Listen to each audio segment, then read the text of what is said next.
दर्शकों, हम सब जानते हैं कि एक्साइज डिपार्टमेंट ने एक कड़ी मशक्क़त की थी। कड़ी मशक्क़त इसलिए की थी कि एक्साइज डिपार्टमेंट चाहता था कि जो लोग देसी शराब निकालते हैं, जिसको लाहन हम बोलते हैं, वो अपना वो वाला धंधा छोड़ दें। उसके लिए कई कैंपेन चलाई गई, जागरूकता अभियान चलाया गया और बड़ी मोटिवेट करने के बाद उनको इस धंधे से अलहदा करके दूसरे धंधे पर लाया गया।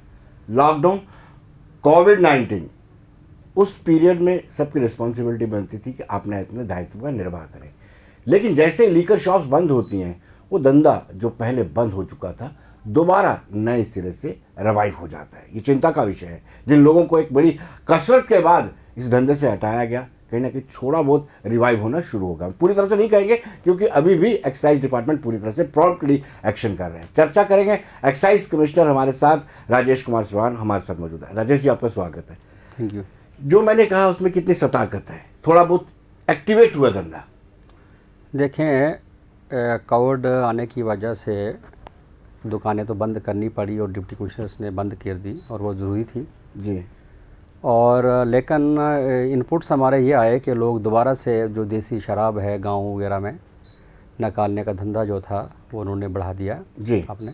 तो इसके लिए डिपार्टमेंट ने एक स्ट्रिक्ट सर्वेलेंस रखा, जिसमें लगातार हम लोग काम करते रहे। लॉकडाउन होने की वजह से थोड़ी परेशानी महकमे को हुई कि मूवमेंट में थोड़ी दिक्कत थी, फिर भी हमारा ऑफिस जो था या हमारे मुलाजिम थे वो काम करते रहे और 6 से 7 हज़ार लीटर के करीब लाहन जो था डिस्ट्रॉय किया गया और बहुत सारी मकदार में जगह जगह, इसमें पुंछ है, रजौरी है, भद्रवा, डोडा है, इवन के बनी बसोली तक लोग आए जी। और उन्होंने देसी शराब को जो है वो डिस्ट्रॉय किया है। लोगों को 7-8 लोगों को इस टाइम में अरेस्ट भी किया गया है जी। तो क्या आपको लगता है कि पूरी तरह आप सफल हो पाए? क्योंकि अभी भी शिकायतें मिल रही हैं, छोटे पैमाने पर, गांव-गांव लेवल पर वो देसी शराब निकाल रहे हैं। देखें, ये जो लोग वायलेटर्स होते हैं वो वायलेशन की तो तारी ऐसे गैप्स को हमेशा देखते हैं, कोशिश करते हैं, लेकिन महकमा जो है वो लगातार इनके डिज़ाइंस को जो है नाकामयाब बना रहा है और हम उसके ऊपर फोकस कर रखे हैं। हर दिन जो है हमने सर्वेलेंस रखा है। हमसे जितना डिपार्टमेंट से हो सकता है कोशिश कर रहे हैं कि लोगों को पकड़ा जाए और ये धंधा जो देसी शराब का है इसको बंद रखा जाए। आप इस चीज़ को मानते हैं कि डिपार्टमेंट पर डबल प्रेशर है? एक तो ये है कि आपने लाहन बनाने वालों को रोकना है, दूसरी ये है कि जो लीकर शॉप्स हैं उसमें से भी शराब चोरी होकर के महंगे दामों में बिक रही है। जो दूसरी शराब की चोरी की आपने बात की, तो कुछ इनपुट्स हमारे पास ज़रूर इस किस्म के आगे, तो उसमें 2-3 वजूहात हो सकती हैं। एक वजह ये हो सकती है कि कुछ लोग घरों में जो हमारे मैन्युफैक्चरर्स हैं या स्टॉकिस्ट हैं, तो वो शक के दायरे में आ गए कि शायद हो सकता है स्टॉकिंग जो है वो। तो महकमे ने क्या किया, सबसे पहले यहाँ से हमने एक ऑर्डर निकाला है जो आज के बाद ज़्यादा से ज़्यादा 12 बोतलें शराब की कोई भी फैमिली जो है उससे ज़्यादा नहीं रख सकती, क्योंकि ये कोई नई चीज़ नहीं थी। हमने सिर्फ कानून को दोहराया है कि जो रूल है उसको हमने रिट्रेट किया है, ताकि जो भी आदमी हमें पकड़ा गया जिसके घर में 12 से ज़्यादा बोतलें हैं, चाहे वो शराब की दुकान है उसकी अपनी या मैन्युफैक्चरर है या प्राइवेट आदमी है, तो उसको हम बुक करेंगे जी। दूसरा जी, हमने ये किया यहाँ से कि आपका जो भी लोग इसमें इस किस्म के हैं उनके ऊपर शक के दायरे के अंदर हमने पूरा अपना इंटेलिजेंस जो है उसको एक्टिवेट किया है और उनको हमने रडार के ऊपर रखा है और उनकी वेरिफिकेशन जो है वो हो रही है। क्यों ज़रूरत पड़ी आपको? बड़े पैमाने पर शिकायतें आई थी कि कानून आपके पास था लेकिन दोबारा से आपको रिट्रीट करना पड़ा? देखिए, इसमें यह है कि लोगों ने ये शिकायत की कि कुछ लॉकडाउन के बावजूद भी कहीं जगह इंसिडेंट्स ऐसे हो गए कि पुलिस ने कुछ लोगों को पकड़ा। दूसरा जो है, लोगों ने ये कहा कि लोग चोरी से जाकर कहीं से मार्केट में अवेलेबल शराब है। तो एक तो हमें दिक्कत ये लगी आने कि शायद जो गाड़ियाँ जो सामान लेके आ रही हैं उसकी जो एसेंशियल सर्विसेज का जो सामान आ रहा है उन गाड़ियों में छुप कर पंजाब से या नेबरिंग स्टेट से जो आ रहा है माल, तो उसके ऊपर हमने सर्वेलेंस रखा, उस पर कुछ जो है वो पकड़ा गया है। दूसरा आपका ये शराब जो देसी शराब का रखा विज़ इसके ऊपर भी हमने नज़र रखा और देसी शराब भी जो है शहर की तरफ आना शुरू हो गई थी गाँव से, तो उसको भी हमने रोका है। ये 12 बोतल का क्राइटेरिया ही कैसे आया आपके जहन में कि 12 से ज़्यादा नहीं होने ये चाहिए? हमारे रूल्स में है, ये पुरानी मैं कोई नई चीज़ नहीं बोल रहा हूँ। जी। ये पॉलिसी मेकर्स ने या रूल मेकर्स ने पहले ही इसको रूल में रखा है। हमने इस चीज़ को जस्ट रिट्रेट किया है और इसको हम सख्ती से एनफोर्स करेंगे। लेकिन आपने कुछ नोटिफिकेशन निकाली थी कि इस दुकान की जायज़ा लिया जाएगा, पुलिस वाले की ड्यूटी लगाई थी, उनका आपने जब मुआयना किया तो क्या उसमें से कुछ आउटकम्स निकले हैं कि कुछ लोगों ने फ्रॉड किया है? देखें, हमने फर्स्ट गो में तो वो दुकानें और वो लोगों को रडार के अंदर रखा है जहाँ की हमें शिकायतें आई हैं, इनपुट्स आए हैं। लेकिन जब तक कोई आदमी जो पकड़ा ना जाए उसको जो है इनोसेंट ही ट्रीट किया जाता है, जब तक उसका गिल्ट प्रूव ना हो। तो इसलिए हमने वेरिफिकेशन का काम शुरू किया। उसकी 2-3 वजूहत थी। नंबर 1, जब लॉकडाउन हुआ तब अचानक लॉकडाउन जो है वो एक विसल के ब्लो करने से नहीं हुआ, वो वेरी किया। किसी ने आज दुकान बंद की, किसी ने शाम को की, किसी ने कल की। और अब हमने ऑर्डर ये किया है कि जब भी दुकानें खुलेंगी, जब भी नॉर्मल हालात होंगे, गवर्नमेंट फैसला लेगी, तो उसके बाद हम उसी दुकान को खोलेंगे जो वायलेटर नहीं होगा, और जिसने वायलेट किया होगा उसको हम तहत ज़ाब्ता कार्रवाई उसमें अमल में लाएंगे। राजेश जी, कुछ टेंटेटिव फिगर आपने बनाई हुई, कितने ने वायलेट किया और कितनी खुल सकती हैं जब जो देखिए अभी हमारे पास डाटा आ रहा है, उसमें डाटा में ये था कि कुछ लोग जो हैं वो उस टाइम में रिकॉर्ड नहीं रख पाए हैं, कहीं जाकर एनफोर्समेंट एजेंसीज़ ने, जैसे उनके एसडीएम थे या तहसीलदार साहिबान थे या पुलिस स्टेशन से पुलिस ऑफिसर्स थे जिन्होंने लॉकडाउन को एनफोर्स करने के लिए दुकान को बंद कराया। जी। तो बहाना हमारे लोगों के पास, मेरे डिपार्टमेंट के पास या जो ट्रेडर है उसके पास ये बहाना है कि साहब मैं अपना रिकॉर्ड जो है वो नहीं मेंटेन कर पाया, क्लोज़ कर पाया प्रॉपरली। इस चीज़ को मद्देनज़र रखते हुए ये ऑर्डर किया गया है कि उसकी एंट्रीज़ को जो है हम चेक करेंगे, हम देखेंगे कि लास्ट डे पे कितना सेल हुआ, और हमारे पास कुछ और एनालिसिस है जो कंप्यूटर की मदद से हम पहुंचेंगे कि किसने वायलेट किया है, किसने नहीं किया है। शायद अभी लोगों को ये पता नहीं होगा, वो सोचते होंगे चेक हुआ, वेरीफाई हो गया, बात ख़त्म हो गई। हमने एक इंटरनल विजिलेंस भी यहाँ से बनाया है कि जो दुकान इंटरनल अपने महकमे के ऊपर भी नज़र रखी है जी। तो जहाँ हर महकमे पे ऊपर ऐसा होना चाहिए कि जो हमारे मुलाजिम हैं उनके ऊपर शक नहीं है, लेकिन चेक करने के लिए कहीं वो गलती भी कर सकते हैं, तो डबल चेक होगा इसका। एक लीकर शॉप में चोरी हुई थी और ऐसा लग रहा था बड़ी मैनेजेबल तरीके से चोरी हुई हो, ईंटें लगाई गई थी, क्या उसमें कोई कॉन्स्पिरेसी है? देखें, वो तो चोरी का मामला है, वो पुलिस स्टेशन ने एफआईआर उसमें लॉन्च की है। इन्वेस्टिगेशन के टाइम में ये पुलिस बताएगी कि वो क्या था, लेकिन जो जहाँ तक डिपार्टमेंट का सवाल है, डिपार्टमेंट उसको भी सर्वेलेंस में रखा है, वो चेक करेंगे। दोमाना में बड़े पैमाने पर शराब पकड़ी गई थी, वो सारी पंजाब मेड थी, वहाँ से आप अंदाज़ा लगा सकते हैं कि कहाँ लखनपुर, कहाँ दोमाना, कहीं ना कहीं तो बीच में नेक्सस है इनका। यस, इसमें तो देखें आप, शराब का तो नेक्सस, तो ये तो कोई मैं ये बोलूँ कि नेक्सस नहीं है, नेक्सस तो इस चीज़ का है जी। तो नेक्सस की वजह से ही ये एक स्टेट से दूसरे स्टेट तक आती है, क्योंकि इस पर फाइनेंसेस इन्वॉल्व होते हैं, इसमें ड्यूटी अवेड करते हैं लोग, एवेजन होता है ड्यूटी का।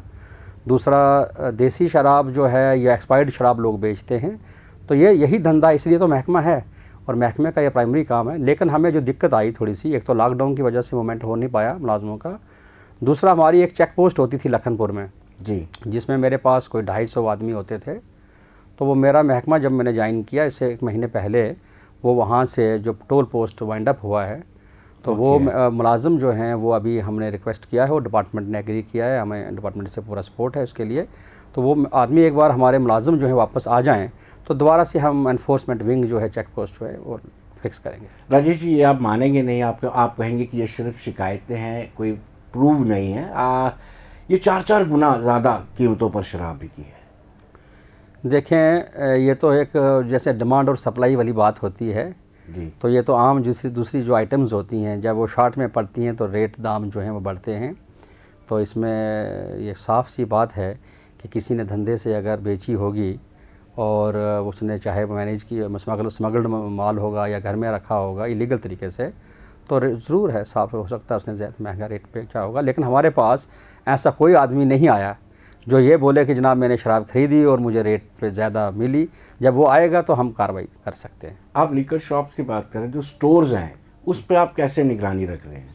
स्टोर्स का भी हमें वही एक तरीका लगाया है, स्टोर्स को भी हम चेक करेंगे। इसमें स्टॉक इवन के इनके जो मैन्युफैक्चरर हैं उनके बॉन्ड्स जो हैं, जहाँ ये स्टोर हम करते हैं, जहाँ मैन्युफैक्चरर एक शराब तैयार करने के बाद स्टोर रखता है और वो हमारे अथॉरिटी से ही बाहर आती है शराब, वहाँ से ट्रांसपोर्ट होती है, इवन के वहाँ तक भी चेक किया जाएगा। राजेश जी, हम अक्सर सुनते हैं, अखबारों में पढ़ते हैं कि जहरीली शराब पीने से इतने लोगों की मौत होगी, और जो लोग लाहन बनाते हैं उसमें कोई क्राइटेरिया होता नहीं, कोई डिग्री होती नहीं। क्या ये रिस्की नहीं है? ये तो बहुत हज़ार्डस है जी। हम तो हमारी तरफ से डिपार्टमेंट, इसलिए डिपार्टमेंट का एक मैंडेट ये भी है कि आप क्वालिटी वाली मैन्युफैक्चर्ड जो हाइजीनिक कंडीशन में होती है, आप लिक्वर का इस्तेमाल करना जुर्म नहीं है। इसलिए तो सरकार की तरफ से ये कंट्रोल्ड आइटम है जी। ये रिस्ट्रिक्टिव आइटम है, ट्रेड है। लेकिन ये मैटर ऑफ राइट भी कोई आदमी ये नहीं मांग सकता हमसे कि हमें दुकान दे दो ही दे दो, हमें जी ये मुझे लाइसेंस चाहिए या मैंने शराब बेचनी ही है। ये इसका कंट्रोल 100% सरकार के पास है, महकमे के पास है। ये कंट्रोल्ड जो है आइटम इसलिए रखी गई है ताकि हज़ार्डस मैनर में जो दूसरी शराब बनाते हैं उसमें तो टोटल बैन है, वो जुर्म है, और इसलिए ये जो है कंट्रोल्ड आइटम जो है स्टोर्स पे मिलती है। सीएम पंजाब के वो कहते हैं कि खोल देनी चाहिए और खोल भी दिया जाता है। हम एक टेंटेटिव अंदाज़ा लगाएं, देखिए जान है तो जहान है, ये प्रधानमंत्री कहते हैं, लेकिन फिर भी हमारे रेवेन्यू में लॉस हुआ है, कितना टेंटेटिव लॉस हुआ है? देखिए इसमें लॉस की बात इस वक्त तो जान है तो जहान है, जो बात जो मैंने पहले बोली, कह दिया आपको, तो वो तो ओवरऑल इकानमी के ऊपर भी आप देखते हैं इम्पैक्ट तो इसका हुआ है। जो इंडस्ट्रीज़ हैं या वो सारी चीज़ें, उसी तरीके को लेकर शराब के जो लोग ट्रेड है या शराब गवर्नमेंट को जो रेवेन्यू आता है इसमें भी तो फ़र्क पड़ा है। लेकिन उससे बेहतर है कि एहतियात और इंसान की जान, तो इंसान की जान बच जाए और एहतियात बरती जाए, बीमारी ना फैले, सबसे प्रायोरिटी तो इस वक्त वो है। नहीं, रेवेन्यू कितना लॉस हुआ ये आपने बताया नहीं। तो रेवेन्यू जो है, आप रेवेन्यू बताते हैं तो रेवेन्यू डे के हिसाब से जैसे हमें आता है, अभी हमने इतना कैलकुलेट नहीं किया है, जो हमें आएगा कितना एवरेज सेल हमें दिन में होता था, तो जब एक बार ये डाटा आएगा फिर हम कर पाएंगे कितना डाटा हमें दिन में, कितना एवरेज हमें होता था। आपने कितने परिवारों को सुधारा था, यानी जो लाहन बनाते थे, और उस एक्सरसाइज को हमने बड़ी बार कवर भी किया, टीवी में भी चलाया, और क्या आपको सेटबैक पहुंचा इस कोविड-19 के कारण, जैसे ही लीकर शॉप्स बंद होती हैं और उन्होंने दोबारा से काम शुरू कर दिया? देखें, ज़रूरी नहीं है कि वही आदमी जिन्होंने जो सुधारे थे, जो रिहेबिलिटेट हुए थे, उन्होंने ही किया हो सकता है इसमें नए लोगों ने ये धंधा शुरू किया होगा, तो ये मैं नहीं कह सकता कॉन्फिडेंस के साथ कि वही लोग रिसाइकल होकर वही इस बिज़नेस में दोबारा से आ गए हैं। लेकिन इसमें ये ज़रूर है कि खबर ये आ रही है कि लोगों ने गाँव में जाकर, जब अवेलेबिलिटी नहीं है, वो डिमांड और सप्लाई वाली बात, कि दोबारा से देसी शराब की तरफ स्विच ओवर किया है। इसलिए महकमे ने सख्ती कर दी और मैंने कहा कि 7-8 हज़ार जो लाहन था वो कोविड के टाइम में हमने डिस्ट्रॉय किया है, और शायद 2000 के करीब जो लीटर डिस्टिल्ड जो शराब देसी थी उसको डिस्ट्रॉय किया है।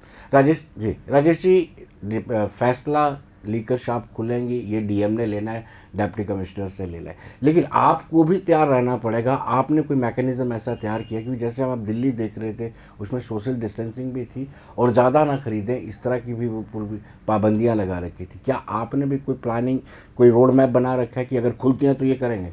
देखें, जब भी हालात ठीक होंगे गवर्नमेंट इस पर फैसला लेगी, और सपोजिंगली गवर्नमेंट ने फैसला ये ले लिया कि दूसरी नॉन एसेंशियल जो आइटम्स हैं जिस तरीके से वो बिकेंगी, क्योंकि ये भी आज की डेट में नॉन एसेंशियल आइटम जो डिक्लेयर हुई है, एसेंशियल आइटम नहीं है। तो जब नॉन एसेंशियल आइटम्स के लिए गवर्नमेंट कोई फैसला लेगी तो साफ सी बात है वही क्राइटेरिया जो है शराब की दुकान के ऊपर भी लगेगा और महकमा उसको मेंटेन करवाएगा। क्या आपके पास मैन पावर है इतनी, अगर महकमे को ज़रूरत पड़ती है कि मेंटेन करें? क्योंकि हम जब भी असेंबली में बैठते तो असेंबली में यही सवाल उठता था कि इतने करोड़ रुपए की शराब, इतने शराब, जम्मू वालों को शराब दे दी। हमारे पास इतनी मैन पावर है कि हर लीकर की दुकान के बाहर हमारे लोग खड़े हो सके डिपार्टमेंट के? देखें, जैसे दूसरी दुकानों को जी सरकार एनफोर्स करने के लिए, ये देखने के लिए सोशल डिस्टेंसिंग, वो जिम्मेवारी दुकानदार की भी है, वो ख़रीदार की भी होगी। जो लोग दुकान पे जाते हैं ये उनके ऊपर तो सबसे ज़्यादा है, जो लोग जाएंगे। इसके बाद महकमे के ऊपर जो कंट्रोल रहेगा, जो नज़र रहेगी, वो हमारे पास सफिशिएंट स्टाफ है इसका। राजेश जी, लास्ट सवाल आपसे, दोनों को क्या आप अपील करेंगे? एक तो जो लाहन बना रहे हैं, एक जो चोरी छिपे 4-4, 5-5 गुना शराब बेच रहे हैं, महंगी शराब बेच रहे हैं। देखिए, इनको मैं ये बता दूं, एक तो लाहन बनाने वालों को ये बता दूं कि महकमा बहुत सख्ती करेगा आने वाले टाइम में और ज़्यादा, और इसके ऊपर हम काम कर रहे हैं। दूसरा, जो भी लोग वायलेट करेंगे इस स्टेट के अंदर, जो वायलेशन कर, हमारा इसमें ज़ाब्ता है कि जो फ्रिक्वेंट वायलेटर्स हैं उनका लाइसेंस हम सस्पेंड करेंगे। और आज लॉकडाउन के टाइम में ही शुरू में 5-7 दिन जो हमें मिले थे महकमे में, उसमें एक दुकान का लाइसेंस किश्तवाड़ में हमने सस्पेंड किया है जी। और उसने उसकी वायलेशंस थी। इवन के लाइसेंस लेने में भी फ्रॉड पकड़े गए हैं। ओके। तो वो एक्सरसाइज भी मैं कर रहा हूँ कि जिन लोगों ने रूल को वायलेट करके over a period of time department को फॉर ए राइड लिया है जी। और वायलेट कर कर एक यहाँ पे मोनोपोली बनाई है महकमे में और रूल को एकदम से ब्रेक करके धंधा चला रहे हैं, उनके ऊपर सख्त कदम हम उठाएंगे, सख्त करेंगे। राजेश जी, आप हमारे कार्यक्रम में आपका बहुत बहुत शुक्रिया, आपने अपना कीमती टाइम दिया। शुक्रिया आपका, थैंक यू।